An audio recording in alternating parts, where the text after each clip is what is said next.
Саламатсыңарбы, кымбаттуу угармандар. Силерде менен кайрадан эфирден жолукканыма кубанычтамын. Силерди көрбөсөм дагы, бирок силерди ушундай ишеним менен угуп атканыңардыга абдан кубанычтамын жана ишенемин. Кудай силердин үй бүлөңүздөргө, неберелериңерге, жакындарыңарга батасын берип, Кудай силер менен болсун. Силердин кем-катчылыгыңарды толуктасын. Анан Кудай баталасын силерди. Өзү ырайым кылсын, өзүнүн назарын салсын. Кудай кыргыз элибизге дагы ак батасын берсин. Анан мен абдан Кудайга ыраазымын ушул кыргыз элибиз үчүн. Кудай кыргыз жергебизге тынчтык берип аткан үчүн, согуш жок болгон үчүн, үстү ачык асман үчүн, тынчтык асман үчүн мен Кудайга ушунчалык күн сайын ыраазычылык айтам. Кудай күндүк наныбызды берип атат. Кудай ар бирибиз үчүн кам көрөт. Ар бир баланын өзүнүн рызкысы бар. Кудай калтырбайт.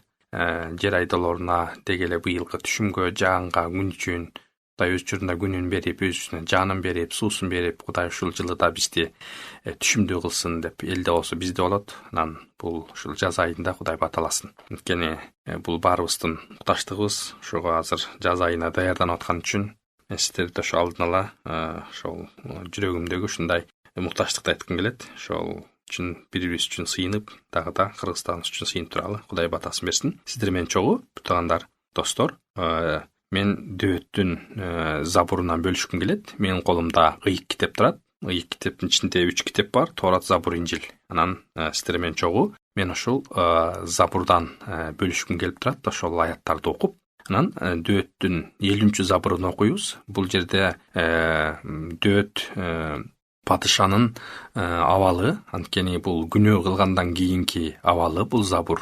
Азыр мен сиздерге окуп берем дагы. Анан ушул забурдун үстүндө кыскача ой жүгүртөлү. 70-забур. Ырчылар тобунун башчысына Дөөт Бет-шабага жакындагандан кийин ага Натан пайгамбар келгендеги Дөөттүн забуру. Кудайым, мени өзүңдүн улуу ырайымың боюнча ая. Өзүңдүн улуу кайрымдуулугуң боюнча күнөөлөрүмдү өчүрүп сал.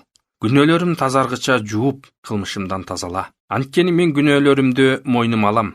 Кылмышым көз алдымдан кетпейт. Мен сага бир гана сага каршы күнөө кылдым. Сенин көз алдыңда жаман иш кылдым. Сенин өкүмүң адилет, сенин сотуң таза. Мен бойго бүткөндөн тартып эле күнөөкөрмүн. Энемден күнөөкөр болуп төрөлгөм. Сен жүрөктөгү чындыкты сүйөсүң. Ички дүйнөмө акыл бердиң.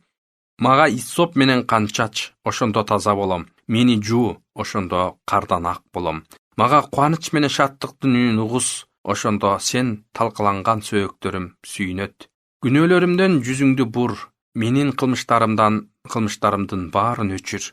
Кудайым, таза жүрөк жарат, рухумду жаңыла. Менден жүзүңдү бурба, менден өзүңдүн ыйык рухуңду алба. Мага өзүңдүн куткаруу кубанычыңды кайтарып бер. Бийлиги бар рухуң менен мени бекемде. Мыйзамсыздарга сенин жолуңду үйрөтөм. Ошондо кудайсыздар сага кайрылышат. Кудайым, куткаруучу Кудайым, мени кандан куткар.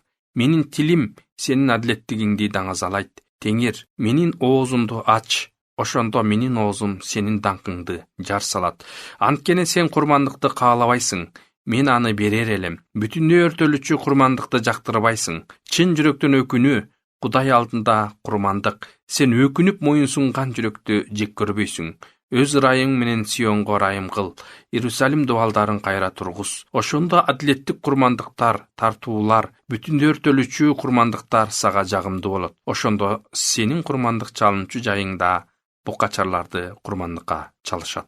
Эгерде ушул забурду карай турган болсок, кымбаттуу достор, бир туугандар, бул жерден Дөөттүн ушул забуру бул күнөө кылгандан кийин мойнун алып Кудайга сыйынгандагы забуру. Анткени бул забур, бул поэзия, бул китептин забур дегени бул ыр десек болот, бул даңктоо десек болот, забурдун мааниси. Анан забур бул поэзия, мурунку илгерки адамдар өзүнүн ички жан дүйнөсүн ыр менен түшүндүрүп, ыр менен жан дүйнөсүн айтышкан. Кудайга кайрылышкан ыр түрүндө кылып, бири-бирине айтышкан. Ал нерсе бизде деле бар эмеспи? Эстрада жылдыздары деле өздөрүнүн ошол бирине болгон сүйүүсүн же болбосо адамдын бирине болгон мамилесин ыр түрүндө жеткизген. Анан бул дагы забурдагы адамдын ички жан дүйнөсүн ыр түрүндө айтып, ыр түрүндө жеткизген бул поэзия, бул забур деп аталат. Демек ушул 50-забур бул дагы поэзия. Муну башка адамдар дагы ырдап, ошол ички жан дүйнөсүнө ушул забур аркылуу же ушундай забурлар аркылуу Кудайга кайрылышып, анан ушул забурларды колдонушчу да. Демек Кудайдын элине дагы бул забурлар кийинки тукумдагы ушул забурларды колдонуп, ушул забурлар аркылуу Кудайдын сымын чакырышкан, ушул забурлар аркылуу өздөрүнүн ички жан дүйнөлөрүн Кудайга ачышкан болчу. Анан тарых айтат, ушул 50-забур карасаңар, биринчиден бул падыша, мындай атактуу, ысымы бар падыша. Бирок ошол айтышат тарых. Ушул 50-забурду күнөө кылгандан кийинки забурун ушул дөт элге, Кудайдын элине ырдаганга, ушул забурду ырдаганга мүмкүнчүлүк берген, деген уруксат берген. Баары угушсун, баары ырдаса болот, баары ушул забурду окуса болот деп ушундай бир уруксат берген деген ой айтылып келет да. Анан чын эле бул чындык, себеби мына азыр ушунча муун өттү, бүгүнкү күндө дагы биз ал забурдан, ушул дөттүн күнөө кылгандан кийинки тобо кылган забурун биз ушул жерден бүгүнкү күнгө чейин адамзат, бардык эл аны окуп келет. Жана ал аркылуу дагы ошол окуп түшүнүп көптөгөн адамдар дагы Кудайга демек өзүбүздүн күнөөбүздү ачык айтып сыйынсак болот турбайбы деп ушундан сабак алып келишет. Демек бул дагы мен ойлойм бир туугандар, кымбаттуу угуучулар, бүгүн бизге бир жакшы сабак болот деп. Ушул забурунда дөт ушул жерде автор айтып атат, дөт Батшебага жакындагандан кийинки ага Натан пайгамбар келгендеги дөттүн забуру дейт. Башкача айтканда, дөт Батшебага жакындап ойноштук кылат, анын күйөөсүн Уриди согушта өлтүртүп, анан Батшебаны өзүнө аялдык калат. Мына ошондон кийин Натан пайгамбар келип дөт падышаны ашкерелейт. Ошол ашкерелегенден кийинки бир канча убакыт өткөндөн кийинки дөттүн мойнуна алып, анан ушул забурду жазган экен. Карасаңар, тарыхта айтылат, ушул жерде ушул 50-забур дөт эмне кылып атат? Кудайдын ырайымын сурап сыйынып атат ушул забурда. Анан элге уруксат берип атат. Ошол эл кандай ойлосо ошондой ойлосун, бирок бул менин ички жан дүйнөмдөгү абалым, падышанын абалы, бирок уялбай, тартынбай элдин ачык окуп, ачык ошол элдер ушуну ырдасын, ушуну дагы өздөрүнө сабак алса болот деп мындай уруксат берген падышанын забуру болуп атат да. Анан анткени эмнеге карасаңар, дөт үчүн элдин ою маанилүү эмес болчу. Байкасаңар, биз ушундай көбүнчө элдин ою менен мындай көп эсептешебиз. Ой, эл эмне ойлойт? Ой, мынтип калсачы, тинтип калсачы. Бирок биз билебиз, баары бир элге жакпайбыз. Биз дагы ушул дөт падышаныкындай болгон, мындай бир ой жүгүртүү болгону дагы маанилүү экен да. Дөттүн ой жүгүртүүсү элдин ою маанилүү эмес болчу, Кудайдын ою маанилүү болчу да. Кудай мен жөнүндө эмне деп ойлойт? Менин ниетим кандай Кудайдын алдында деп ойлончу да. Бул туура кадам. Анан дөт демек Кудайдын ырайымын сурап жатып, элдин ою ага маанилүү эмес болчу экен. Ал эми элдин ою маанилүү болсо дөт үчүн бул забур чыкмак эмес ачыкка. Бул забур жазылмак эмес. Ал акырын Кудайдан кечирим сурап, Натан пайгамбардын ашкересин кабыл алмактагы акырын тынчаша бермек. Эмне кылам, аны мен жазып, ачык айтып депчи. Бирок ошол ал кетирген катаны башкалар кетирип, Кудайдын ырайымынан ажырабаш үчүн ушул забурду жазган. Эми карасаңар, ушул күнөө кылгандан кийин айтылат, болжол менен дөт 1 жыл бою мындайча айтканда мындай Кудайга кайрылбай калыптыр да. Кудайга келе албай калыптыр. Анткени бул күнөөнү кылгандан кийин ал жүрөгүндөгү тынчтыкты жоготкон болчу. Анан болжол менен 1 жылдай ал Кудайга кайрылган эмес экен. Анан карасаңар, могул жерде 6-аятта айтып атат да, мен сага бир гана сага каршы күнөө кылдым. Сенин көз алдыңда жаман иш кылдым. Сенин өкүмүң адилет, сенин сотуң таза. Ушул жерден дөт түшүнүп атат. Көрсө, күнөөнү биз Кудайга каршы кылат экенбиз. Айтып атат, Кудайым, мен сага бир гана сага каршы күнөө кылдым дейт дөт. Мындайча айтканда, сенин жазаңды мен мойнум менен тартканга даярмын. Дөттүн кылмыш кылгандыктан жүрөгүндө чындык жок болуп кеткен экен. Качан адам күнөөнү күнөө катары эсептебей жашап калганда, адам жүрөгүндөгү чындыкты жоготот. Адам чындыктан четтей баштайт. Анан адам Кудайдын астынан келгенге жүндемс болуп калат. Анын үстүнө ошондой күнөө менен жашап калганда байкасаңар шайтан келип дайыма ушундай бир ойду сала берет да адамдын жүрөгүнөчү. Ой, сен кантип кайсы бетиң менен Кудайга барасың? Кайсы бетиң менен эми ушинтип күнөөнү кылып алып сыйынасың дейт деген ойду сала берет да. Бирок тескерисинче күнөө кылган адам Кудайга чуркаганы маанилүү. Тескерисинче ошол ойго макул болуп кайсы бети менен барам дебей, тескерисинче ушул дөөттүн ушул жердеги забур бизге сабак берип атат. Эртерээк баргалсак ошончолук жакшы болот Кудайдын алдына. Эгер канчалык соссок, канчалык Кудайдын астына барып чөгөлөп, Кудай менен мамиле түзүп, кечирим албасак, канча ошончолук бизге оорлой берет да. Ички жаныбызды тынчтыгыбызды жоготобуз, үй бүлөбүздү көйгөй болот, айлана чөйрөбүздү көйгөй, мындай өзүбүзгө өзүбүз оорчулукту жарата беребиз да. Анан адам канчалык Кудайдан күнөөнүн айынан алыстаган сайын ошончолук Кудайга келиш оорлой баштайт. Ошончолук баягы адамдын жүрөгүндөгү чындык жок болуп, адамдын айбири күйүп кете баштайт.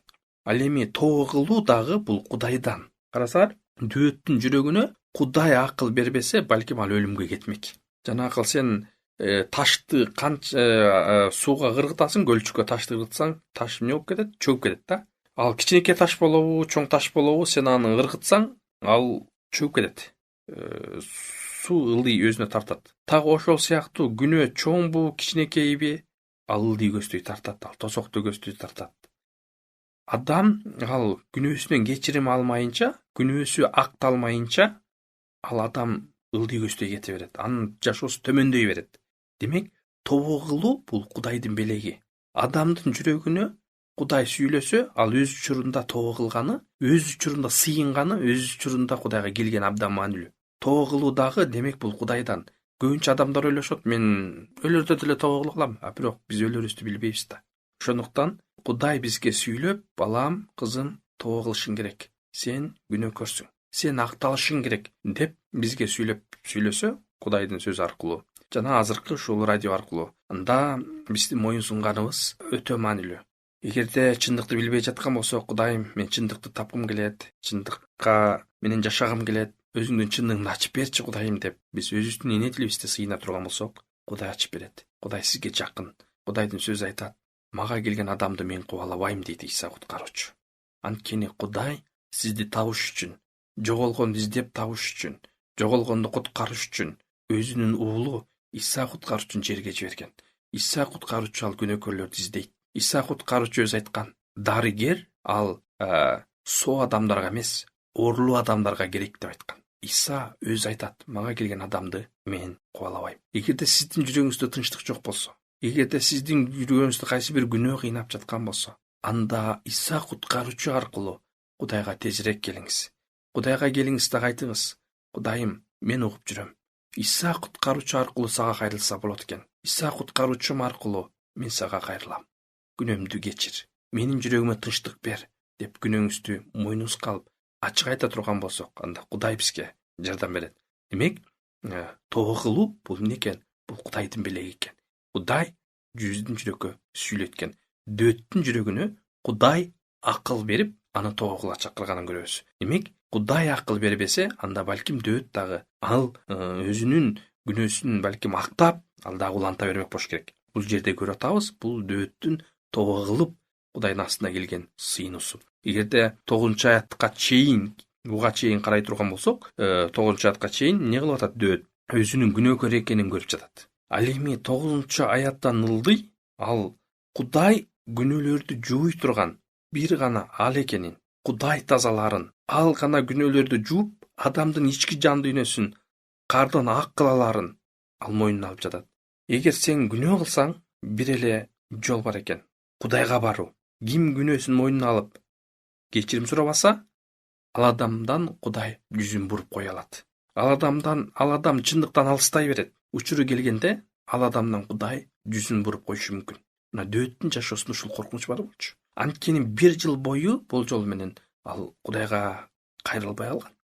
Анткени жүрөктө күнөө бар болчу. 14-аятта ал мындай деп сыйынып атат да: "Мага өзүңдүн куткаруу кубанычыңды кайтарып бер. Бийлиги бар рухуң менен мени бекемде." Көрсө, күнөөнүн айынан ал жүрөгүндөгү кубанычын жоготкон экен. Кээде күнөөгө батып, мындай алсырап кеткен абал болот. Бирок биз окуйбуз 1-жаккан 1-бөлүм 5-аяттан 9-аятка чейин. Биз Машаяктан уккан жакшы кабарды азыр силерге жарыялап жатабыз. Кудай жарык. Анда эч кандай караңгылык жок. Эгерде аны менен мамилебиз бар деп жатсак, бирок караңгылыкта жүрсөк, анда жалган айтып жатабыз. Жана чындык боюнча мамиле кылган жокпуз. Ал жарыкта болгон сыяктуу биз да жарыкта жүрсөк, анда бири-бирибиз менен мамилебиз бар. Жана анын уулу Исанын каны бизди ар кандай күнөөдөн тазалайт. Эгерде күнөөбүз жок деп жатсак, анда өзүбүздү өзүбүз алдап жатабыз жана бизде чындык жок. Эгерде күнөөлөрүбүздү мойнубузга алып ачык айтсак, ишенимдүү жана адилеттүү Кудай күнөөлөрүбүздү кечирет жана бизди бардык адилетсиздиктен тазалайт. Бул жакта эң негизги каарман ушул 50-забурда. Бул Кудай дөөттүн күнөөсүн мойнуна алганга акыл берип жатканында. Күнөөсүн Кудай жууду. Дөөт күнөөгө баткандан баштап ал Кудайды даңктай албай калган.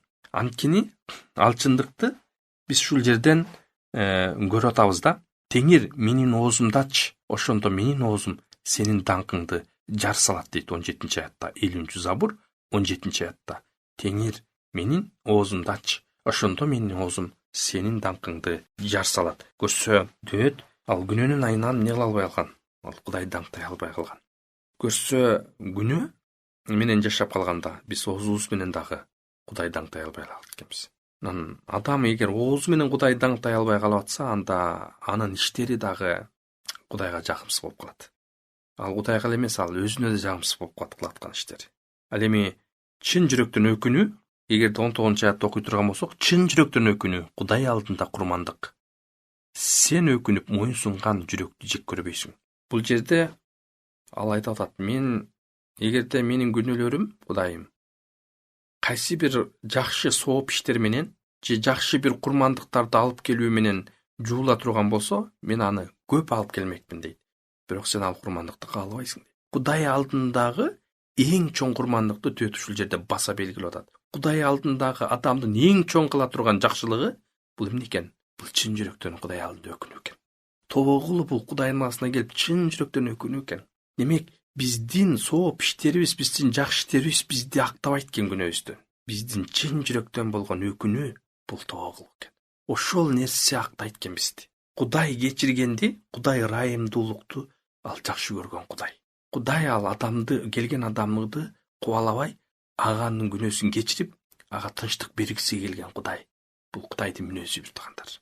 Ошондуктан мен биринчиден жакшылык кылаардан мурун, кайсы бир курмандык иштерди кылаардан мурун, менин эң чоң Кудайдын астына алып келе турган курмандыгым бул чын жүрөктөн өкүнүү экен. Анткени дөөт падыша ушул жерден түшүнүп атат. Кудайга канча курмандыкты алып келбе, алып келе алмак, ал падыша болчу. Эгерде силер менен кийин биз деген 2-Шемуэл китебинен, ошол ийик китептен карай турган болсок, ал качан Кудайдын келишим сандыгын дөөт падышанын буйругу менен дөөт падыша өзү Кудайдын келишим сандыгын, анын ичинде келишим сандыгынын ичинде Муса пайгамбардын Кудайдын 10 осуяты жазылган 2 ташлык бар болчу. Ошол Кудайдын келишим сандыгын дөөттүн шаарына, падышанын шаарына алып келе жатканда, ал 6 кадам сайын курмандык чалат. Элестетсиңер, 6 кадам сайын курмандык малдын, таза малдын канын агызып курмандык чал. Улам сайын 6 кадам сайын ал ошондой малды Кудайдын астына алып келип курмандык чалып, ушундай бир урмат сый менен ал курмандык келишим сандыгын дөөттүн шаарына алып келген болчу. Карасаңар, 6 кадам сайын канча деген малдын каны ошол жерде төгүлгөн болчу. Ал ошондой курмандыкты күнөөсү кечилиш үчүн ошондой курмандыкты алып келгенге даяр болчу. Бирок ушул забурунда түшүнүп атат. 6 кадам сайын ал ошол курмандыкты күнөөсү үчүн алып келе турган болсо дагы жул бастыгын түшүнүп атат. Эң чоң курмандык Кудайдын астына алып келе турган. Бул эмне дейт? Чын жүрөктөн өкүнүү. Демек, чын жүрөктөн өкүнүү бул маанилүү экен. Кудай кечиргенди, ырайымдуулукту жакшы көргөн Кудай. 20-аятты окуй турган болсок, ал жерде өз ырайымың менен Сионго ырайым кыл, Иерусалим дубалдарын кайра тургуз. Бул адамдын күнөөнүн айынан адамдын ички жан дүйнөсүндөгү мындай дубалдары, стеналары урап калган абалга салыштырып атат. Качан адам өкүнүп, чын жүрөктөн Кудайдан кечирим алганда, анын дубалдары кайрадан калыбына келет. Анын дубалдары бекем болот. Анын үй бүлөсү бекем болот. аны эч ким буза албайт. Анткени ал адамдын Кудай менен мамилеси бар адам анын дубалдары бекем. Качан адам тоогу өзгөрүлгөн жашоо бул чоң курмандык деп тугандар. Кудай акылга алып келген адам бактылуу экен. Кудай качан адамдын жүрөгүн четкилегенде ошол адам акылга келген адам бактылуу экен. Ошол Кудай четкилеген учурду кабыл алып, ошол учурда Кудайдын астына убагында келип, сыйынып кечирим алган адам бактылуу экен. Демек ушул забур аркылуу Кудай дөөттү кечиргендей, Кудай сизди дагы кечиргиси келет. Бир гана ал жиберген Иса куткаруучунун каны ар кимибиздин күнөөбүздү жууй алат. Ким анын астына келип, ачык айтып, чын жүрөктөн ошол өкүнүү курмандыгын алып келсе, Кудай ал адамды угат. Кудай күнөөлөрүн эскертип, ашкерелегенде, ошол адам күнөөлөрүн мойнуна алса, Кудай сөзсүз кечирет. Анткени Кудай кечиргенди жакшы көргөн Кудай. Мына бүгүнкү биздин забурубуз тугандар ушул жөнүндө айткысы келип жатат.